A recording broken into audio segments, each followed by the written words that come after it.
Why don't you sit down and write a top 40 hit song sometime? Could do it if I wanted, but even if I did, the chances of it getting played on a top 40 radio station are not very good. Why is that? Because of the attitudes of programmers, and there's a certain political rigmarole that one must go through in order to have the top 40 record, including special types of presents to certain people in the industry. And that's something that I don't wish to be involved in. Point. Do you think rock and roll is still for people who are simply cute? It's more for people who are cute now than it ever was before, because it's virtually impossible to get a record contract if you look, anywhere between normal and ugly. You may play great and sing great, but if you're not cute, you can't get a contract now because it's the world of videos. It's easier to get a contract now if you can't sing and you can't play, but you look good, because they can always hire somebody to sing your song for you. You've seen that happening over and over and over again. Every hit that you hear on the record, on the radio, who's really singing it? Who's doing it? Because the person that you see in the video is dancing and looking good with nice clothes and everything, and it's all fake.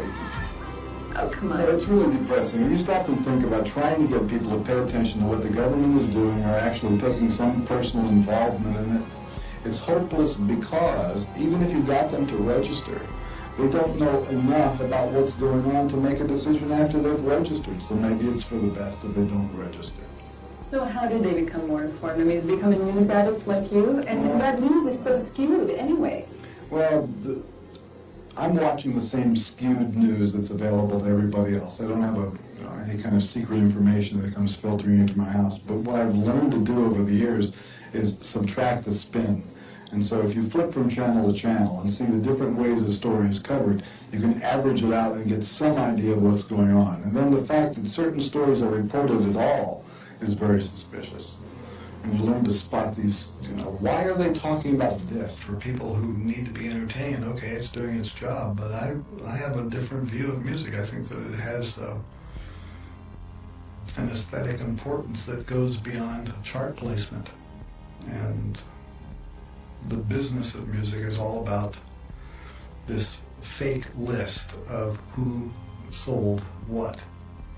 And the whole idea of selling large numbers of items in order to determine whether or not the item has any quality to it is what's really repulsive about it. And the function that is required of you as a musician in the United States basically is please be a jukebox. I mean, it's not even please, just be a jukebox. We want you to play whatever it is you just put out on your record, and we want it to sound just like the record. And so this desire on the part of the audience to have live in-person replication of freeze-dried material is one of the forces that led to the Milli Vanilli-ism that we now see, because a lot of the contemporary albums, you can't play it live. You have to just have a track playing in the background and fake it. Musicians will always make music. However, the people who make records are not always musicians. Sometimes they're just plain show people. Or in the case of some of the punk groups, they're guys off the street that were gathered together by a boutique owner. The fact of the matter is that advertised properly, people will buy anything. See? And now that the lesson of punk has been learned, that you can sell anything to anybody, there's no telling what the next trend will be. As a musical reporter, how do you feel about the, I'm scared to, about the music industry as a whole? Because, you have had a good time making a good living at the music industry. Well, let's talk about the music industry for a moment. Okay. The important word here is industry, not music. That's the key word.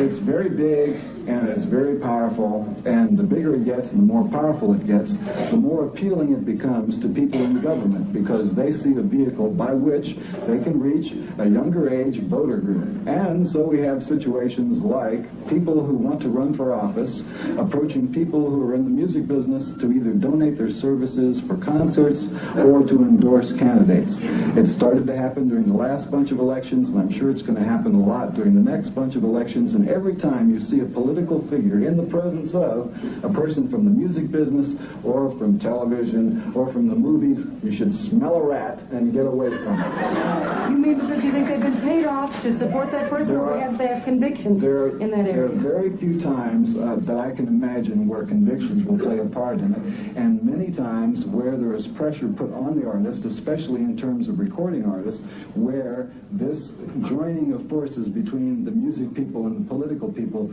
are to the advantage of both parties. But now you've come back to that very word that Ren used, power. What about the music of today? What direction is it going in?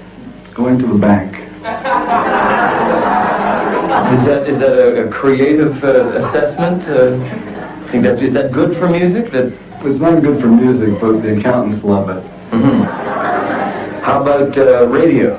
Same thing. Are you at all embittered by the fact that the same people get played on commercial radio? I don't listen to the radio. So you have nothing to You guys shouldn't either. There's nothing in it for you.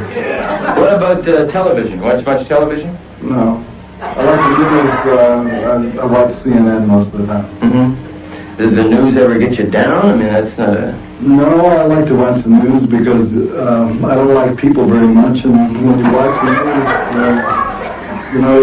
if you ever had an idea that people were really terrible, you can watch the news and know that you're right.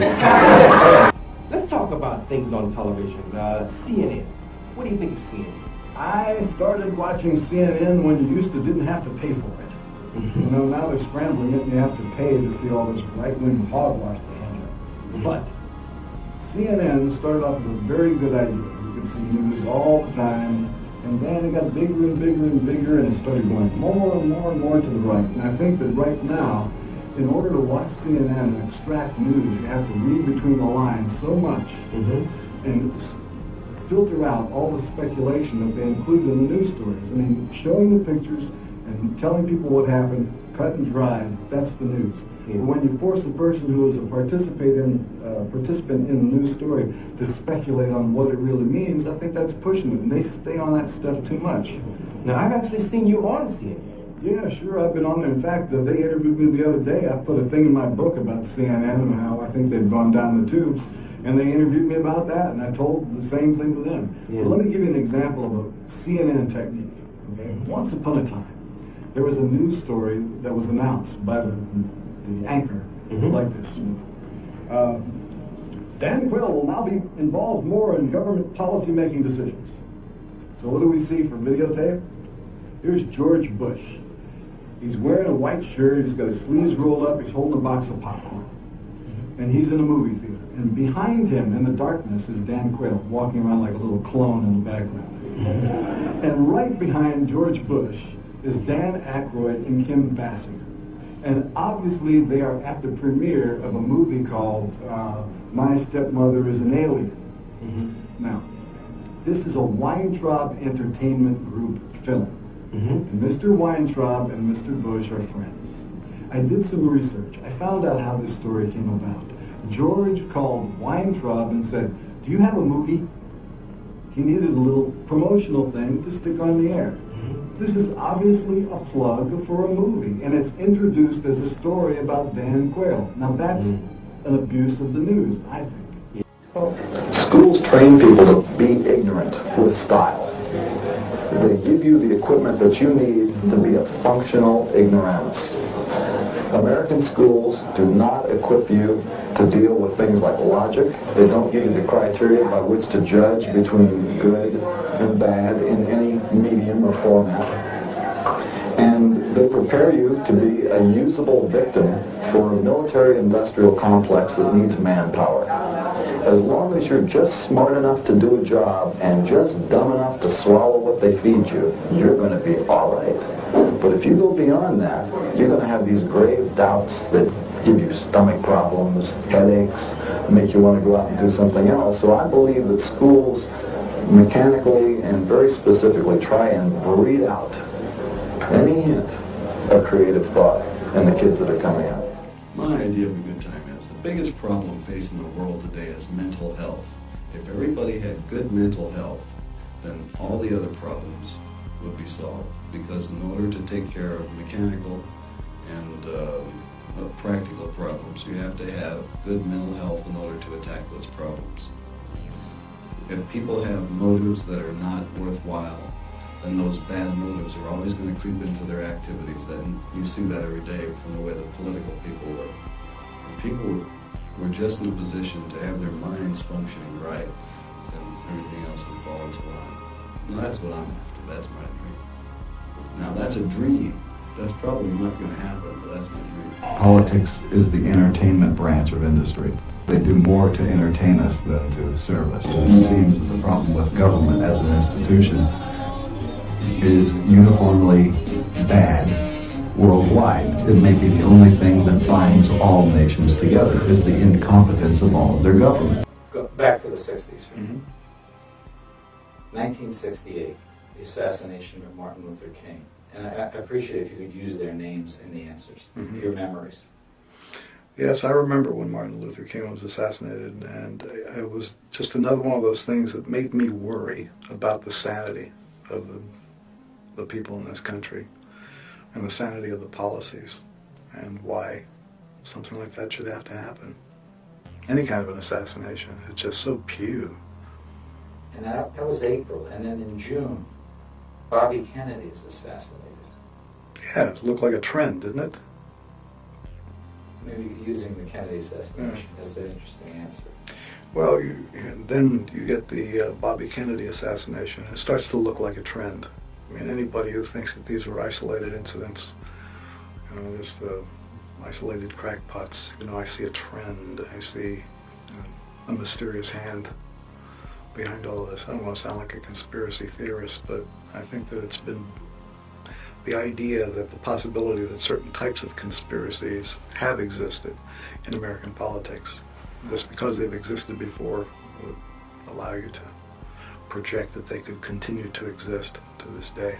The unions are the mafia, which is the CIA, which is the Catholic Church, which is the government, which is, what's the difference? It's corrupt. It's the same guy pulling these strings, you know, and then one day he pulls a string and boom, this lamp comes out. You know, the next day he pulls a string and there's a missile coming out. Maybe it's a little late for some of you to know that there is some sort of strange national effort to bring censorship to first the rock and roll industry, then to the video industry, then the National Council of Churches wants to have ratings on normal television programming, and then it'll get to books, and then it'll get to any kind of sign you want to carry around the street, and then you'll all be wearing the same colored clothes, and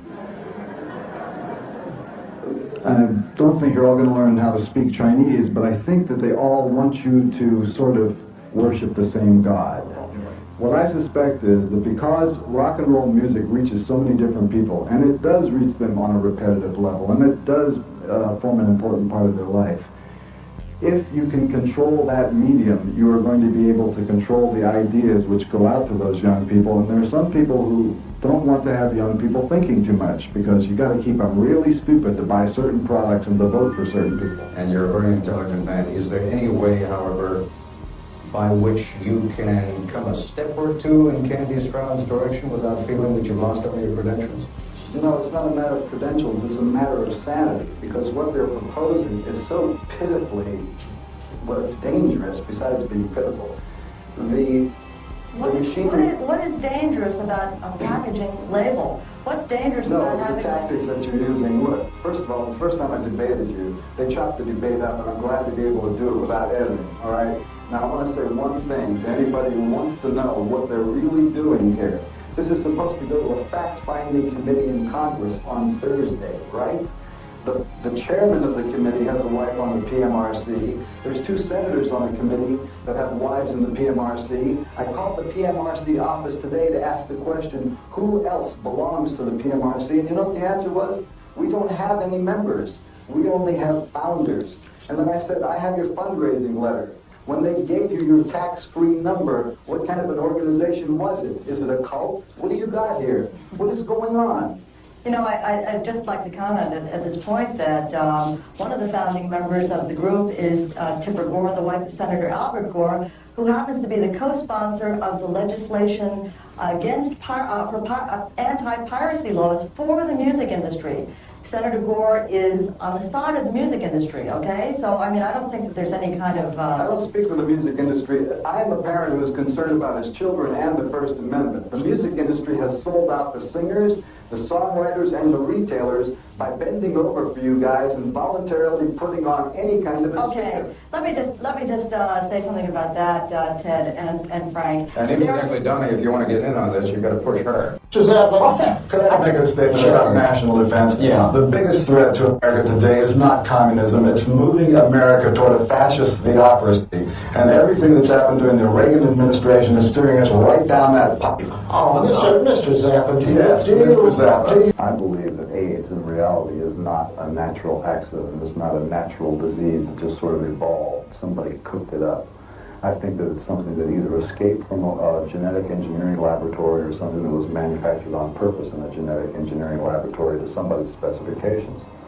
I also believe that all the warfare of the future will be conducted with these biological agents, because now the gene splicing is a thing that can be done. It is feasible to consider the preparation of certain diseases which will kill only specific races, nationalities, or people with certain interests, because you can tailor the disease to attack certain things in certain categories. Well, these are very serious allegations, Frank. I mean, what actually makes you believe this? Do you have hard and fast evidence that this is the case, or is it just something that you've theorized? No, this is just the opinion of an aging buffoon. You know, just think nothing of it. You think that possibly America or any other country in the world could increase its power and its standing internationally by actually utilizing these agents? Let's look at the world the way it really is. Government is a joke. Governments don't do anything. That's like a cardboard cutout that hides where the real machinery is. The world is a place that does business. The world is run by multinational businesses that mostly sell weapons to each other. And then you have sugar business, oil business, coal business, you know, business. And when the guys who run these things say jump, all governments jump. And it's foolish to consider the possibility of nuclear war because from a business standpoint, it's impractical. It stops all business.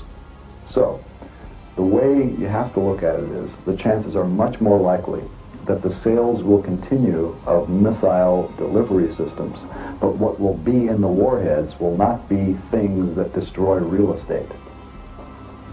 It's much more practical to think of missiles going someplace and putting out chemicals or microbes that enable the one party to subjugate the other party by controlling its labor force while leaving the buildings intact. So you've subjugated them and now you got a bonus, you have their machinery, you got this, you got that.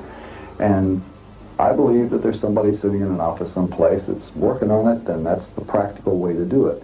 You can scream about nuclear war and you have people running around with signs and stuff like that, but I don't believe there will ever be a nuclear war, because it's just impractical from a business sense. Meanwhile, the companies that are building delivery systems are making plenty of money, billions of dollars, because the money goes into small arms, delivery systems, medium-sized arms. Their commerce is still going on, and that's why they're alive. That's what they love to do. The whole generation is wasted. Sure, they're wasted. Their parents are wasted. Their brothers and sisters are wasted. Their mothers are wasted. Nobody wants to deal with reality because reality has gotten to be too disgusting. We're on our way into the Dark Ages again. That's what we're looking at right now. It's not just 1984. We're looking at something that is going to make the first Dark Ages seem like a company picnic, because there's just so many more utensils that can be used to keep the population in the dark and stupid and under control. And it's not good. It's not important to even be remembered. I mean, the people who worry about being remembered are guys like Reagan, Bush. These people want to be remembered. And they'll spend a lot of money and do a lot of work to make sure that remembrance is just terrific. I don't care.